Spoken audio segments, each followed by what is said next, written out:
The opening of the book of Shemot, the book of names, lists the tribes of Joseph's brothers, the children of Israel, who come down into Egypt. And this is the order of the list: Reuben, Simeon, Levi, and Judah; Issachar, Zebulun, and Benjamin; Dan and Naphtali; Gad and Asher.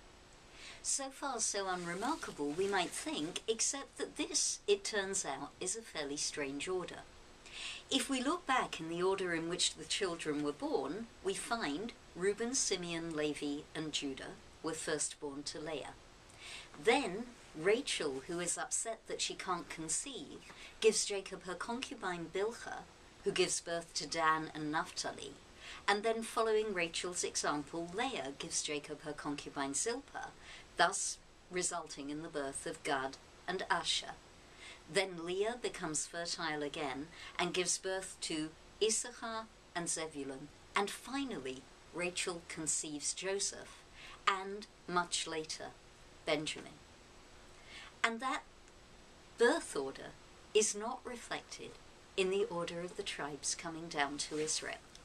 What we get first are Leah's original 4 children, but then we get Leah's next children, Issachar and Zebulun, with Benjamin added in.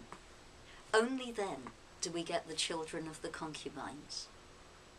I find myself wondering what it felt like to be Benjamin, to have been deprived of your mother for a very long time, but ultimately, on your trip down into Israel, to take your place as the child of one of your father's primary wives.